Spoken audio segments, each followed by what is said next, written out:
Dear students, আজ তোমাদের সঙ্গে আমি কথা বলবো ক্লাস 10 এর হায়ার ম্যাথ বইয়ের দ্বিতীয় অধ্যায় বীজগাণিতিক রাশি এই অধ্যায়টা নিয়ে। তো এই অধ্যায়টা আসলে বেশ খানিক বড় এবং অনেক সময় সাপেক্ষ। আবার এখানে বেশ কিছু ব্যাপার আছে, তুমি যদি চ্যাপ্টারটাকে ভালোভাবে বুঝতে চাও, জানতে চাও, তাহলে তোমাকে কিছু বিষয় আগে থেকে জানিয়ে নিতে হবে। যে বিষয়গুলো জানা না থাকলে তোমার একটু প্রবলেমে পড়তে হবে। যাই হোক, তো তোমাদের সুবিধার জন্য বা বোঝার সুবিধার জন্য আমি এই অধ্যায়টাকে মোটামুটি 9টা ভাগে ভাগ করেছি এবং এটাকে একটা শীট আকারে আমি লিপিবদ্ধ করেছি। আমি চেষ্টা করব এটাকে তোমাদের সাথে শেয়ার করার জন্য, ইনশাল্লাহ। আমরা এটার মাধ্যমে সবাই একসাথে ম্যাথগুলো করব। এখানে প্রতিটা টাইপের ম্যাথগুলো আমি পাশাপাশি সাজিয়ে দিয়েছি, একই নিয়মের ম্যাথগুলো, যাতে করে তোমাদের বুঝতে একটু সুবিধা হয়। যাতে একটা ম্যাথ করলে তুমি পরবর্তী ম্যাথটা সহজভাবে করতে পারো। তো এই শীটটা আমি তোমাদের সঙ্গে শেয়ার করব এবং আমিও এই শীটটা দেখেই করব। তো চলো আমরা এই চ্যাপ্টারটা শুরু করি। তো এই 9টা ধাপের ভিতর থেকে আমি প্রথমে যে ধাপটা নিয়েছি সেটা হলো বহুপদী সংক্রান্ত আলোচনা। আমরা অনেকে বহুপদী জানি, আবার অনেকে বহুপদী জানি না। তো আমি সবার জন্য আসলে আবার নতুন করে এই ব্যাপারটা একটু বলবো। যারা জানো তারা ভিডিওটা কিছুটা সময় স্কিপ করে সামনে এগিয়ে যাও, আর যারা জানো না তারা ব্যাপারটা আমার সঙ্গে একটু দেখো। আমি প্রথমে আলোচনা করবো বহুপদী কি এটা নিয়ে। তো এই বহুপদী কি এটা জানতে গেলে বা বুঝতে গেলে আমাদের ছোট্ট একটা বিষয় সম্পর্কে আগে থেকে ধারণা থাকতে হবে। তো কি সেই বিষয়টা? সেটা হলো আহ পূর্ণ সংখ্যা। তোমরা অনেকে এই নামটা হয়তোবা শুনেছো, আবার অনেকে জানো, আবার অনেকে জানো না। নাম শুনেছো কিন্তু জানো না। তো ব্যাপারটা আমি একটু শিখিয়ে নিই, যারা জানো না তারা একটু শিখে নাও। তো পূর্ণ সংখ্যা এটাকে প্রকাশ করা হয় জেড দ্বারা, বা পূর্ণ সংখ্যার প্রতীক হচ্ছে জেড। আর আরেকটা কথা বলে রাখি, আমার হাতের লেখা একটু খারাপ। আহ তোমরা চেষ্টা করবে একটু হাতের লেখাটা বুঝে নেওয়ার জন্য। আর এরপরে যদি তোমাদের কোন রকমের প্রবলেম হয়, তাহলে আমার সঙ্গে শেয়ার করবে। তোমরা কমেন্টে আমাকে জানাবে যে কোনো প্রবলেম হচ্ছে কিনা লেখা বুঝতে, বা কোথাও কোনো লেখা বুঝতে পারছো কিনা। তো আমি ইনশাল্লাহ চেষ্টা করবো তো আমার এই প্রবলেম গুলো দূর করার জন্য। ওকে, চলো আমরা পূর্ণ সংখ্যা বিষয়টা একটু জেনে নিই। আমি এখানে কিছু সংখ্যা লিখতেছি, একটু লক্ষ্য করো। প্রথমে লিখতেছি শূন্য, তারপর এখানে 1, 2, 3, 4, এভাবে করে যত সংখ্যা আমি লিখি, 5, 6, 7, 8, 9, 10, 11, 12, 13, 14, 15, 16, এইভাবে করে 20, 30, 50, 100, 200, 500, হাজার, লক্ষ, কোটি, এইভাবে যত সংখ্যা তুমি লিখবে এই সংখ্যাগুলো। এবং এই সাইডে আরো কিছু সংখ্যা আছে, এইগুলোরই আবার ঋণাত্মক সংখ্যা। এই যে এখানে যে 1 লিখেছি এটা কিন্তু +1, এটা একটু খেয়াল রাখবা। আমরা প্লাস কিন্তু লিখি না, বাট তোমার জানা থাকতে হবে 1 মানে +1। তো এরপরে যে 2 দেখতে পাচ্ছি এটা হচ্ছে +2, এটা 3 দেখতে পাচ্ছি এটা হচ্ছে +3, এটা 4 মানে +4। আমরা প্লাস গুলো লিখি না, বাট মাইনাস হলে এটা 100% লিখে দিতে হয়। তো আমি এখানে আরো কিছু সংখ্যা লিখি, -1, -2, -3, -4, -5। এমনি করে তুমি মাইনাসের দিকে যত সংখ্যা তুমি লিখতে পারবা।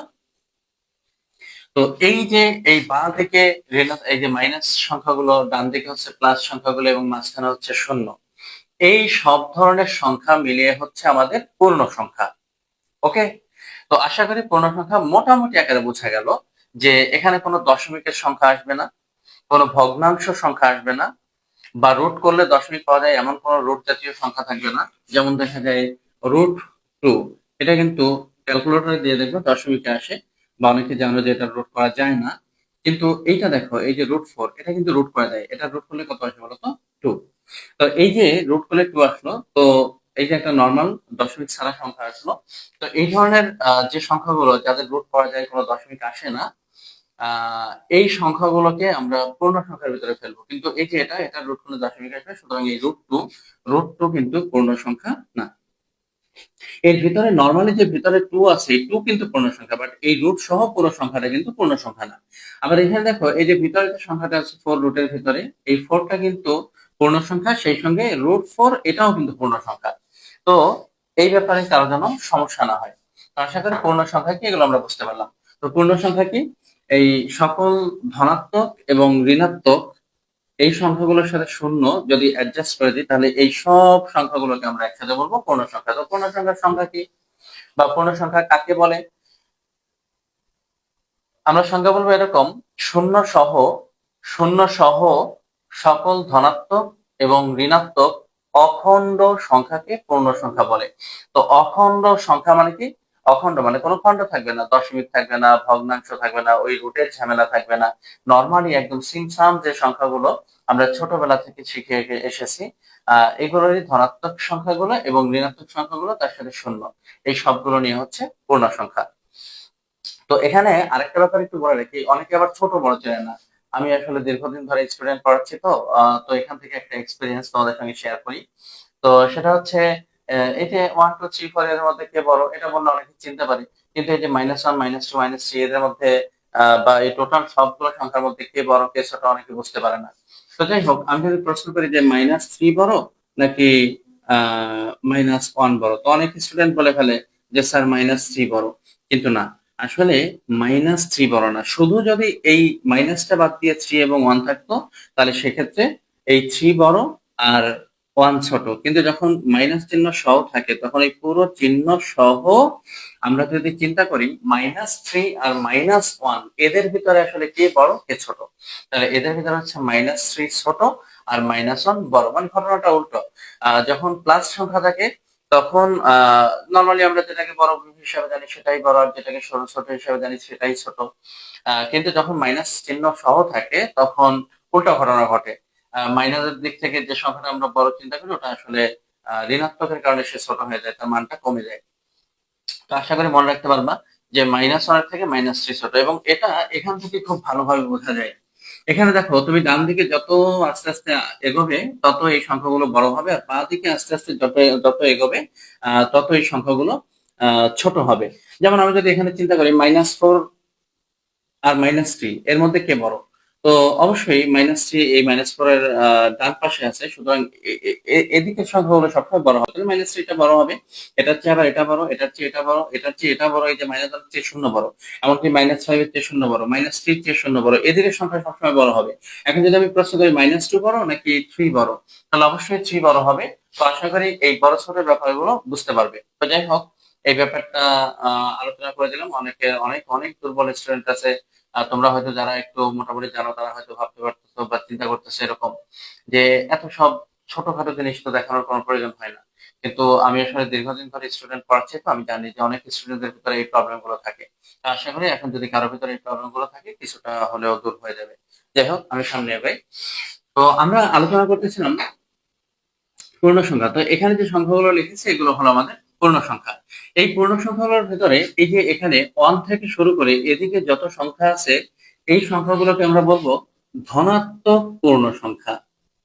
এগুলো সব প্লাস সংখ্যা। এগুলো হলো ধনাত্মক ধনাত্মক পূর্ণ সংখ্যা, বা বলতে পারি জেড প্লাস। আর এদিকে যারা আছে, এই যে এদিকে যারা আছে মাইনাস চিহ্ন সহ, এরা হচ্ছে ঋণাত্মক পূর্ণ সংখ্যা। ঋণাত্মক পূর্ণ সংখ্যা।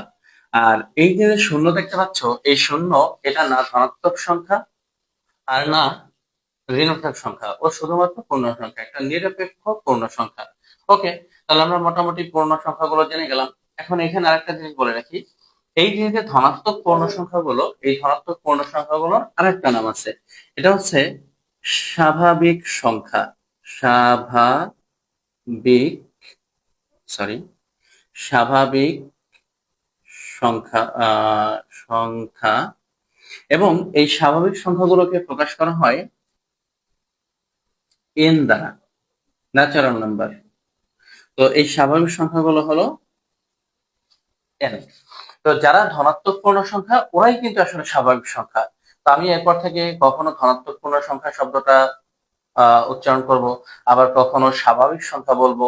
তো তোমরা অবশ্যই বুঝে নেওয়ার চেষ্টা করবা যে যেটা ধনাত্মক পূর্ণ সংখ্যা ওইটাই হচ্ছে স্বাভাবিক সংখ্যা।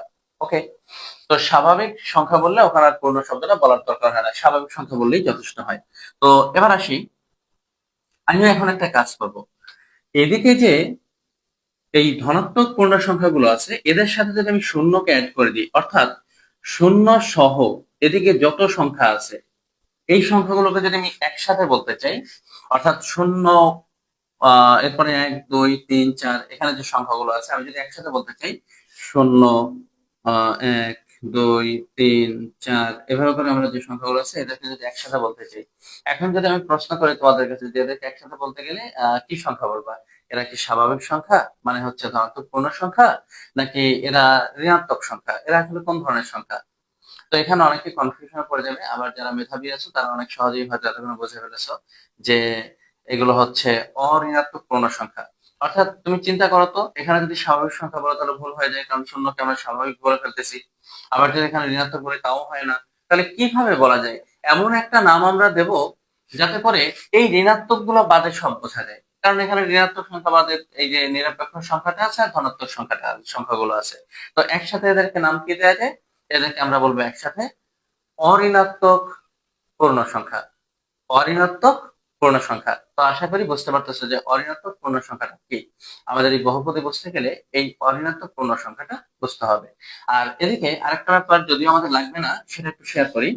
এখান থেকে শূন্য সহ এদিকে যে সংখ্যাগুলো আছে, এদিকে যে সংখ্যাগুলো আছে, কেমন?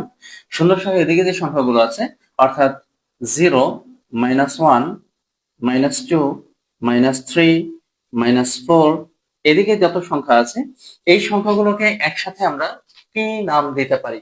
ওই আগের মতো ঘটনা, এমন একটা নাম দেবো যাতে করে এই ধনাত্মক গুলো বাদে বাকি সবগুলো বোঝা যায়। তাহলে আশা করি এতক্ষণে মাথার ভিতরে চলে এসেছে কি নাম দেওয়া যেতে পারে। এরা হচ্ছে অধনাত্মক পূর্ণ সংখ্যা। কিন্তু এইগুলো আমাদের খুব একটা লাগবে না, আমাদের এই বহুপদে বুঝতে গেলে এই অঋণাত্মক পূর্ণ সংখ্যা এই বিষয়টা লাগবে। যাই হোক, আমাদের বহুপদী এই বিষয়টা বুঝতে গেলে যতটুকু বেসিক আমাদের জানা দরকার ছিল, অনেকের হয়তো এটা জানা নেই, তাই আমি আলোচনা করলাম। আবার অনেকে হয়তো মনক্ষুণ্ণ হয়েছে যে স্যার এত সিম্পল বিষয় আপনার আলোচনা না করলেও চলতো। আমি আগেই শেয়ার করেছি তোমাদের সঙ্গে, তোমরা আহ মন খারাপ করবে না। কারণ অনেক স্টুডেন্ট, অনেক দুর্বল স্টুডেন্ট আছে যারা এই বিষয়গুলো আসলে জানে না বা বোঝে না। তো ঠিক আছে, আহ আশা করি ধৈর্য ধারণ করে পরবর্তী ক্লাসগুলো দেখবে। আল্লাহ হাফেজ।